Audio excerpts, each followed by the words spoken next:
I want us to look at like, what is the legacy that we're leaving every day?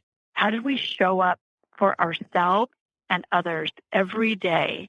And when we're having a grumpy day, it's okay to be honest about it. It's okay to say, wow, I'm really irritated, and I'm irritated about this, this, and this. And you know what? I'm going to shift my state, just hold space for me, everybody, for just a couple minutes, while I do maneuvers of consciousness or an outcome frame or whatever. But I think being present to who we are, where we are, letting people just like be okay with that, I think is really big. This is the Rebel HR Podcast, the podcast where we talk to HR innovators about all things people leadership. If you're looking for places to find about new ways to think about the world of work, this is the podcast for you. Please subscribe from your favorite podcast listening platform today and leave us a review. Rebel on, HR Rebels. All right. Welcome back, Rebel HR listeners. Extremely excited for the conversation today. With us, we have a wonderful guest. We have Christine Comaford. She has such a long bio that I'm not going to be able to read it all. She specializes in applied neuroscience, which helps her clients achieve tremendous results in record time. She's an entrepreneur. She's built and sold 5 companies. She was a software engineer in the early days of Microsoft and Apple. Christine is legit. We're just going to leave it there. So we are going to be talking all about meaning, compassion, and mindfulness in the workplace. So with that, Christine, welcome to the podcast. Thank you so much, Kyle. It's awesome to be here. Well, I am really excited for you to be here, and I really appreciate your patience. We had some technical issues ahead of the podcast here. So for the listeners that are listening to this, apologize if the audio quality isn't exactly where you're used to, but I guarantee you the content's going to be well worth it. So bear with us. So Christine, thank you for rolling with it. Absolutely. Well, one of the things that I think has probably prepared you for technological issues is some of the time that you've spent as a Buddhist monk serving the Dalai Lama. So I'm sure you are much more patient than I am. So thank you. I don't know. Depends on the day. It's a journey, right? It's always a journey. It's a journey. Yeah. Gosh. Well, I want to jump right into it, and you've got a really, really diverse background, and you're really kind of have cultivated some expertise in human behavior. But I want to step back a little bit and really kind of start to talk about meaning and mindfulness in the workplace. And so, as you look at the current state of work today, what do you see, and where do you feel like we need to be focusing on? Yes, thank you. The whole person is huge. I think when we look at how challenging recruiting is right now, how challenging retention is right now, what's cool is, speaking of, where we need to rebel, right, in HR, is we have to look at how humans have been treated in the workplace for, decades. I can't say centuries because it has gotten better, but the past few decades. And when we honor the whole person, there's a couple things that we really need to do right now with how crazy the world is. And, there's always a mass shooting and awful stuff happening all the time. And we forget that people are walking into the workplace, whether it's the virtual workplace or the physical workplace, and there's all this stuff that they're carrying with them. And it's our job as leaders, whether it's an HR leader, whether it's a business unit leader, doesn't matter. It's our job as leaders to help people focus on the outcome that they want. Because we're all seeing all the problems, okay? And that's causing tremendous amount of stress and what we call critter state, fight, flight, freeze, response. So if we can here's just one quick thing we can do.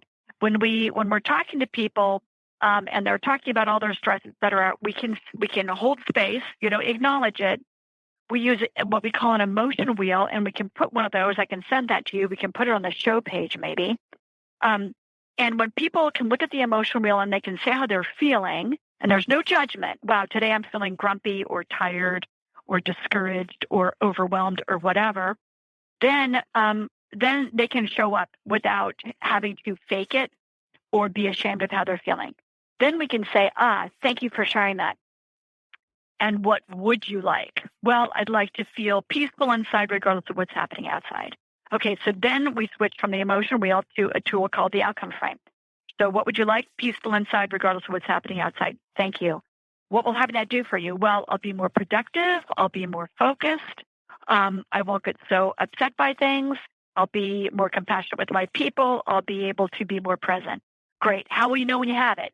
Well, when I get X amount of work done by lunchtime, when I don't work on the weekends, et cetera. What proof? And then my favorite question, what of value might you risk or lose? What that you might you risk or lose to be peaceful inside? Because that's a choice, my friend. Peaceful inside regardless of what's happening outside. Oh, you know what? I'm going to have to lose my attachment to feeling victimized by what's happening in the world. I'm going to have to lose my discouragement or my judgment of the marketing department, whatever, right? Whatever their issue is. Then they then start to look at their ego mind, and how it's sabotaging their peace. And then, of course, the next question is, when, where, with whom would you like it? Well, you know what? I want to feel peaceful inside regardless of what's happening outside, at home and at work. And I'd really like to start having this experience this week. And then next steps. Okay, well, I'm going to meet with the marketing department. I'm going to do an outcome frame with them on our relationship. I'm going to do an outcome frame with my spouse at home so we can work on co-creating a more peaceful space at home, etc. So when we use the emotion wheel to just kind of be present to what is actually going on and not denying it or squishing it or be ashamed of it, and then we use the outcome frame to focus on what we would like, we then shift our energy and we're able to create that meaning, that connection, that compassion, that it's okay to be humanness without, having to dwell in over emotionality that doesn't result in any productivity. And we help people feel empowered again. Does that make sense?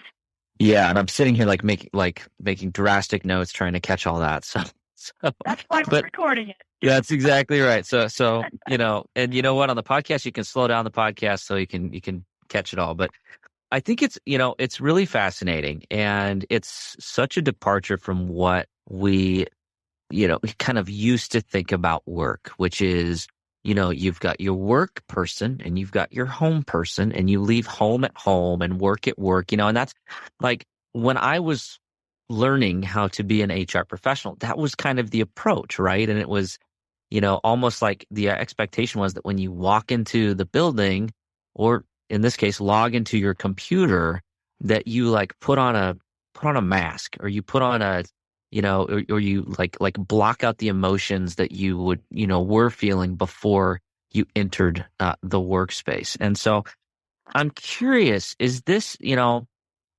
this approach, the emotion wheel, like assigning an emotion without judgment, is this helping to eliminate kind of the conflicts between the work self and the home self and kind of bring them together? Is that kind of the theory here?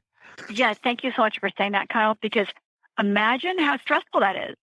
There's inner conflict. Humans do not do well with inner conflict. Well, part of me wants this and part of me wants that. And here's who I am at work and here's who I am really, when I don't have to put the mask on. I think it's what you just said is so important and this is where the workplace is, I find, improving, if you will, and that we get to be human. We get to be human. And I want to give you two more tools. Everybody knows that some days they have such a bad day, or they're tied up in their stuff so deeply that if someone says, well, what would you like? They say, well, let me tell you what I would not like. So sometimes I just want to warn everybody that if somebody is super upset, before you do the outcome frame, do one of my fave tools. In addition to the outcome frame, we call it maneuvers of consciousness, because I want people to understand how resilient and how powerful they are. Maneuvers of consciousness is when you're just like, grrr, and you're so grumbly that you can't focus on the good stuff because you need to purge energetically. If you look at David Hawkins, MD, PhD, his work on the energy of emotions, right? I mean, emotions have energy. You need to get them out. You can't just squish them. So maneuvers of consciousness is 4 steps. Again, I'm going to make a note. We're going to put this on the show page. All right. 4 steps. Grab your phone. It's 3 minutes each. Step number 1, negative evaluation. You're going to say out loud all the things you don't like about whatever it is you're resisting. I'm really resisting this reorg. What's bad about it? Well, it's unfair and it's a hassle and we just did a reorg and you have to let it rip. And you've got to let it rip for 3 minutes. Okay, don't chicken out. Okay, with a buddy. And when you do it with a buddy, your buddy will egg you on if you start if you stop early. And all the buddy does is just hold space. So negative evaluation. Here's what I don't like about the reorg, for example. And then timer goes off. Ding, ding, ding. Look at the emotion wheel. How are you feeling? Well, I'm feeling like angry and I'm feeling disrespected. And okay, then you have to shake your body out. All right. Now, step number 2, curiosity. 3 minutes of curiosity. Well, now you're going to get really curious about the situation. Well, how did it come to be? What's interesting about it? What's familiar about it? What good things come from it? Would this be irritating for me next year? If I lived on another planet, would this be irritating for me? So you're starting to get really curious about your experience. Notice that you're stepping back. This is mindfulness, right? We're starting to step back and get witnessing. We're witnessing our emotional state. So ding, ding, ding. After 3 minutes of curiosity, shake your body out. Notice already you're moving through the emotion wheel now. Well, how are you feeling now? Well, I'm feeling kind of pensive. I'm feeling, curious, of course. I'm starting to feel a little more calm. Interesting. Okay. Step 3, amazement. 3 minutes of amazement. Now we're going to be amazed that the situation even came to be. Wow. What's fascinating about this? What's amazing about this?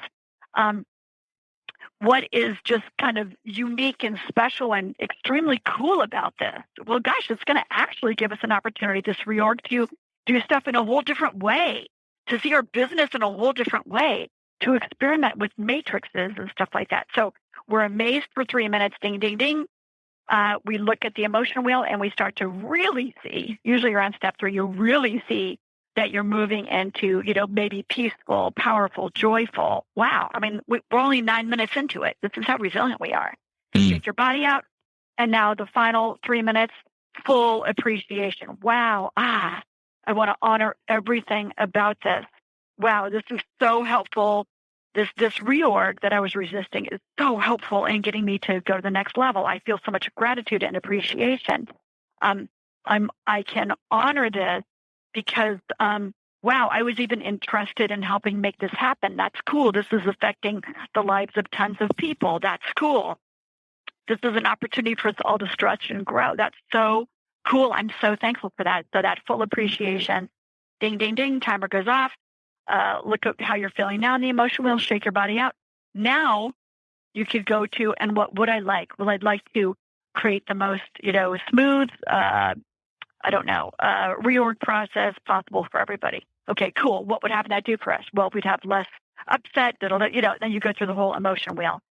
So maneuvers of consciousness is great when you're just like, rawr. And I find a lot of people, when they're upset, especially right now, because the world is fairly upsetting, and they're bringing that to work because everybody is. Let's just be honest about it. Because, again, like you just said, we don't have like a work us and a human, a personal life us. The emotions bleed through. If you're having trouble in your relationship, it does affect your work. If your kid is sick or your kid just got bad grades, it does affect your work. So really honoring that whole person. And then I want to just go over one last tool, and that's reframing. And sometimes people say that reframing is sort of Pollyanna, it's sugarcoating stuff. I totally disagree.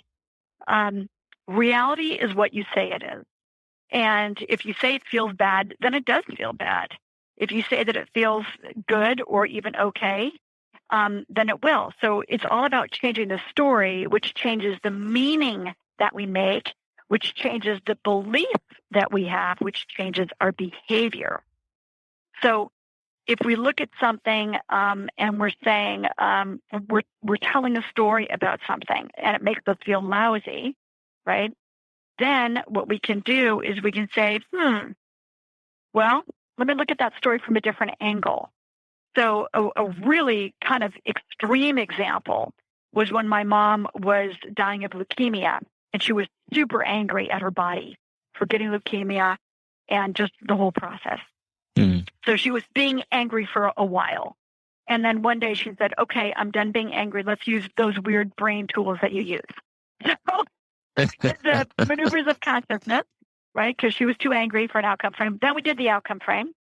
And then she did her own reframing. She said, what I learned from this experience is that leukemia was the greatest thing that's actually happened to me. And I said, wow, Mom, tell me about that. And she said it helped her ask for help. And she had no idea how many people were there to love, support her, and help her. And wow. That is huge. My mom was like, I'll do it myself. So just that caused her to have her final month or so of life to be so incredibly peaceful. And it benefited everybody around her. And it really showed up at her memorial service. People talked about it. So, wherever you go, there you are, like you just said. And, these are tools for humans. And we need to reframe our experience if it feels bad. And as leaders of any type, it's our responsibility to navigate our emotional state so that we don't spread that, negative energy, stress, upset, to the whole team. Absolutely. I think, first of all, thank you for sharing that story. I think very powerful, and I'm sorry for the loss of your mother. But what a powerful example of, isn't that what we all want, to have peace at the end? I mean, that, and we're all going through our busy lives and, and trying to do a good job at work and trying to, help our employees and be good leaders. But if you don't have some level of peace in your life, you won't be as good. You have to be aware of this. I do want to call out. So it's so funny that you brought up David Hawkins. I literally just finished the book, Power versus Force, like a couple weeks ago, and I picked it up. And so for those that haven't read these books, and we'll put some links in the show notes, check it out. Like, it's really kind of a stretch for someone like me who went to business school, and you're like, it's kind of, honestly, it's a little bit inaccessible when you start, but really, really powerful way to think about how you interact with others. And I actually just ordered a couple more of his books, but I think it's a really interesting read, and I strongly encourage it. And I think it's it made an impact. And I think if you haven't read some of these books, I think they're really worth it. My 2 cents. Oh, let's just talk about books just for a sec. So you probably ordered his next one, Letting Go. Yes, that's next. Bueno. Okay, that's a good one. I'm partway through that on Audible. And for those of us who have kind of a racing mind, like lots of thoughts up there all the time. Yes. Count me in. Michael's, welcome to being human, right? That's the job of the ego, to keep distracted and to chattering about how disappointed it is and everything. The Untethered Soul. The Untethered Soul by Michael Singer is fabulous. Oh my gosh. I actually recommend getting a hard copy paperback of it, because I tell you what's going to happen, Kyle, is as you read it, you're going to be underlining sentences because they're so profound. And then on a hard day, whatever, you'll just step through, right? And you'll just look at some of the stuff you underlined. I've read the book probably 5-6 times. And the 4th, 5th, and 6th times, it was just, taking maybe 45 minutes just to skip through all my underlines. It's really fabulous for that. It really helps you separate from your ego mind, because the part of you that is observing your thoughts, that's who you really are. The relentless chatter is simply your ego mind. And it's very important to realize that that's not you. You are bigger than that. And that's the sort of stuff we cover when we do this cool retreat that we do called Beyond Your Brain. Oh, before I forget, everybody, you can go to Christine, my first name, Christine.com, traditional spelling, CHRISTINE.com, Christine.com. And there's an emotional resilience mini course that you can take. It's free. You get infographics. You get an infographic each week and a little lesson. And feel free to share it with your team just because we want to all be able to navigate our emotional experiences more easily. There's info on our retreat, et cetera, but there's a bunch of great tools there. And I encourage you to go there. But yeah, it's so Untethered Soul is really great. Obviously, I'm biased. Power Your Tribe is our book on building resilient teams. So Power Your Tribe. Feel free to check that out. But yeah, and then, once you read Hawkins and Michael Singer, you're going to want to read all their books. Yeah, that's where I'm at right now. Good. Yay. This episode brought to you by Namely. Running HR for mid-sized business means you need software that can keep up with all you do, so you can focus on strategy, culture, and keeping your employees happy. You need Namely, the all-in-one HR solution that makes life easier for your employees, your boss, and you.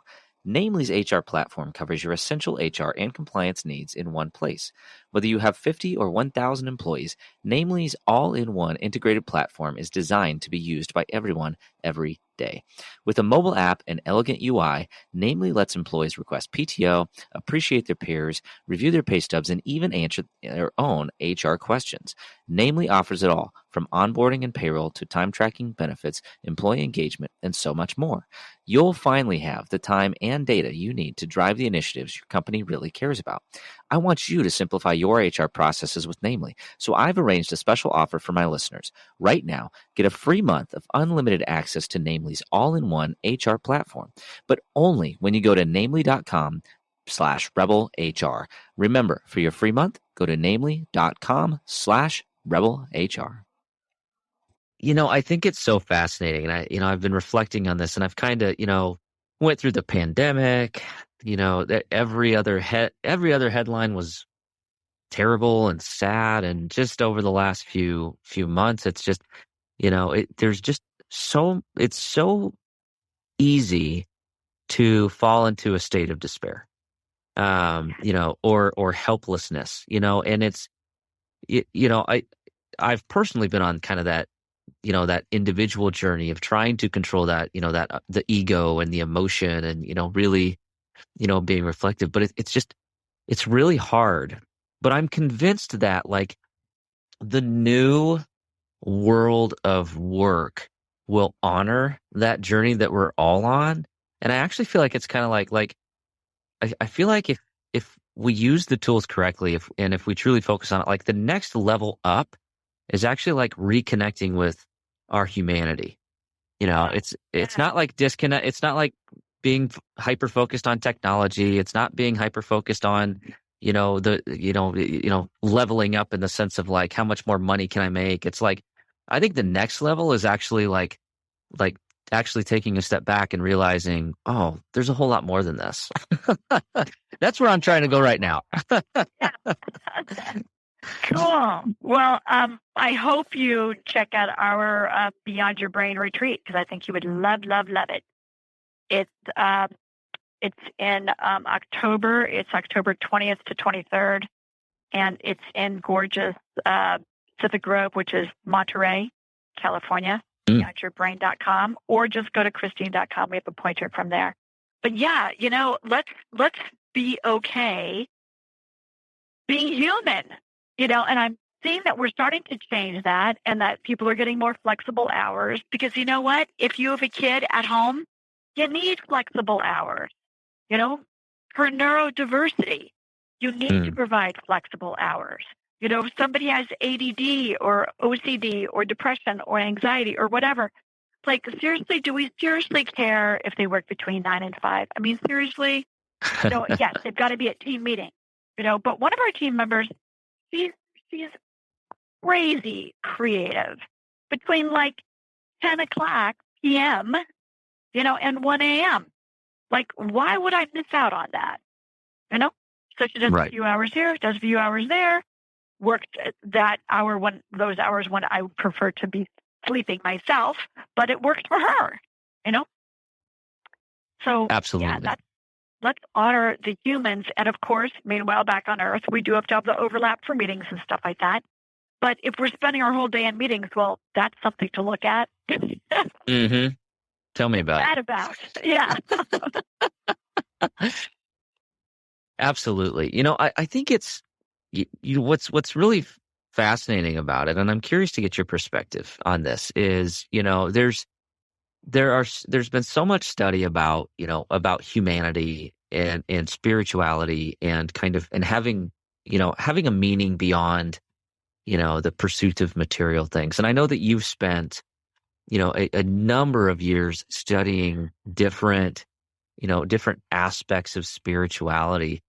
As you were going through that journey and going through some of that learning, what were some common themes that you found that were just kind of universal, that we should aspire to bring into our leadership and our workplaces?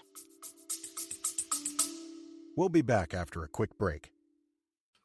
And so used to having everything in front of them right away that we forget that innovation just takes time. I myself, I get frustrated too. Why? And this as being one of my best friends is, hey, I talk to you all the time. Hey, man, I'm frustrated in the fact that I can't seem to just get there in the next day. But that's just not how these things work, right? Innovation needs to be planned out. It needs to be very methodical. And then when it finally hits, that's when it seems like to everyone else that it sort of just came out of nowhere. But to you, the amount of dedication that it took over that time.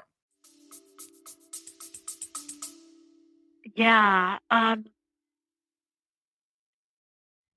think one of the things that's really important is like what's real, what really matters here. And my volunteer work that I do is hospice. So I help people die. I help them go through the death process. And I am working with my 57 lovely soul that I'm supporting through the death process. And it's really important, I think, to every day think about what your legacy is. Because some people think, oh, yeah, well, when I'm older, I will do this cool thing. I remember having this conversation with Bill Gates a long time ago. It was 1991. I remember exactly what we were doing. We were eating Tom Kha Gai soup in Redmond, Washington at the Thai restaurant near Microsoft. And he was like, oh, yeah, well, I'm going to give a bunch of money to charity, later, And I said, why don't you start doing it now? He's like, oh, I'll just do it later. That'll be my legacy. I'm like, well, later might not happen, Just start doing it now, It'd be this whole episode, this whole conversation about it. And then when his mom, Mary, passed, we talked more about it. And actually 1990 was when we had the soup. And we talked more about it. And it took about, I don't know, a long time, before he actually, I haven't really counted the years, before he actually really deeply got into it. But from the beginning, from the very first time that I mentioned it to him, it was about 16 years before he was comfortable just leaving leaving Microsoft and actually wholeheartedly going to the Gates Foundation. But I want us to look at what is the legacy that we're leaving every day? How did we show up for ourselves and others every day? And when we're having a grumpy day, it's okay to be honest about it. It's okay to say, wow, I'm really irritated and I'm irritated about this, this, and this. And you know what? I'm going to shift my state, just hold space for me, everybody, for just a couple minutes, while I do maneuvers of consciousness or an outcome frame or whatever. But I think being present to who we are, where we are, letting people just be okay with that, I think is really big. Absolutely. There's so much judgment, right? I mean, it's a lot of it's personal, Yes, exactly. Yeah. You think I can't be grumpy. Yeah, I have to, yeah. And here's the thing. I get that you're a leader and you have to show up for others. And one way to show up for others is to say, here's my humanity. Mm. Here's my humanity. Because, I really believe that everything happens for us, not to us. I believe that we actually choose the experiences that we have in our life. And I know that's been stretched for some people. I don't believe in victim mentality. And I like to look at whatever happens in my life, even the really hard stuff, and say, how is this happening for me? How is this helping me be a more kind, loving, present, wise human being? It's like the story that Steve Jobs used to talk about polishing rocks. And I'll tell you really quickly if you haven't heard it. So Steve Jobs used to do, lawn mowing and stuff for one of his neighbors when he was a kid. And one day his neighbor said, hey, come on over. Let me show you something cool. And the neighbor had like this motor attached to a coffee can, an old coffee can, for those of us who remember those. And he said, go grab some rocks from the garden. So young Steve grabs rocks, puts them in this can. They turn the motor on. It's crazy loud. Oh, sorry. In the can was some water and some really coarse sand. Throw the rocks in, turn the motor on, really, really loud. And the neighbor says to young Steve, come back tomorrow. Steve comes back the next morning, and the neighbor has him open the can, and the rough, ugly, rocks from the garden are beautiful, and they're shiny, and they're smooth on the edges. And Steve was so moved by that. And it took him quite some time to understand what that meant to him and why that, whatever, 8 or 10-year-old Steve Jobs was so intrigued by that. But it was about in his 30s when he realized that's what we do with each other. Mm. We polish each other. The water is emotion. The grit is conflict. The rocks are us. And as we bang against each other with all that emotion and conflict, we smooth each other's edges off. Mm.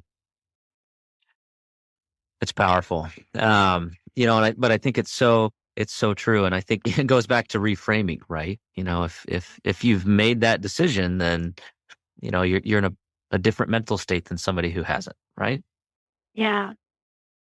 Yeah. So. Well, I can honestly say, I think I've got the title of this podcast. I'm going to call it, Soup with Bill Gates, because I think you're probably the first guest that's had soup with Bill Gates. So that's super impressive. But I think this conversation is just really powerful, and I think I would strongly encourage an HR professional, if you're struggling, if you're having a bad day, bad month, bad year, bad couple years, to take the time to take a step back and focus on some of these topics. We'll have the information in the show notes, but I think I think we owe it to ourselves to be focused on this, and that's just going to make our workplaces and ultimately make us better. With that being said, I want to shift gears. I want to go into the Rebel HR Flash Round. So I got 3 questions I'm going to ask, and I'm fascinated to hear your responses. You ready? Ready.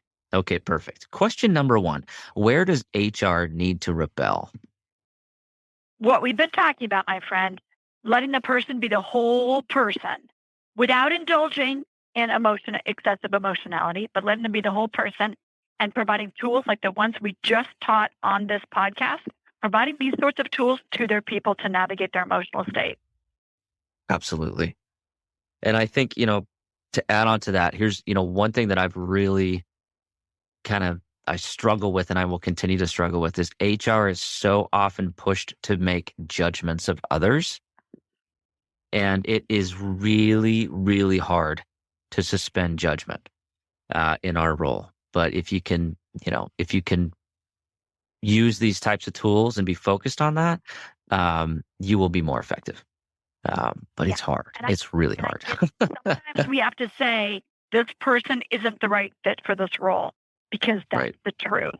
And frankly, you and I both know when the person switches to a different role, they do breathe a sigh of relief. Mm-hmm. So the question is, can we say this person isn't quite the right fit for this role without condemning a person? So I like discernment versus judgment. Let's just try this on for size. Judgment, there's condemnation. There is. We're condemning the person. Discernment is judgment, if you will, without the condemnation. So cigarette smoking, I think is a great example. A lot of people say, oh, gross, cigarettes, that's so gross. Judge, judge, judge, right? Mm-hmm. For me, I just say, cigarettes, they're not my jam. They're not my thing, right? They're just not something I want to do. And that to me is discernment. There's no judgment. There's no condemning. There's just, it's just not my thing.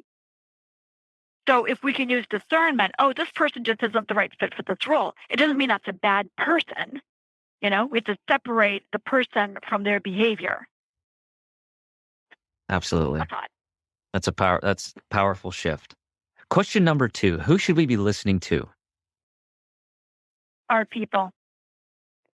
And I mean skip level all over the place, because we need to get a feeling for the long-term tenured people, the brand new people, the people in the middle, up, down, across the org chart. We need to be listening to our people because they know what it's like. They really know what the experience is like, and we often don't. Absolutely. Listen to your people. I don't think anybody's going to argue with you on that, Christine. All right. Last question. How can our listeners connect with you and learn more about some of the work that you do? Yeah, they can go to Christine.com, which will point you to our SmartTribes Institute website, the many courses that I described, the retreat that I described. Christine.com is just kind of the fast way. Awesome. We will have that in the show notes. So open up the podcast player. I got to get a bunch of book links because we talked about a bunch of different books, but we'll make sure we get that available to the listeners. Christine, you've just been an absolute joy to have on the podcast. I really appreciate all of the work that you've done and the work that you're continuing to do. And thank you so much for joining us today. Thank you, Kyle. Appreciate you. Thank you. All right, that does it for the Rebel HR podcast. Big thank you to our guests. Follow us on Facebook at Rebel HR Podcast, Twitter at Rebel HR Guy, or see our website at rebelhumanresources.com. The views and opinions expressed by Rebel HR Podcast are those of the authors and do not necessarily reflect the official policy or position of any of the organizations that we represent. No animals were harmed during the filming of this podcast. Baby.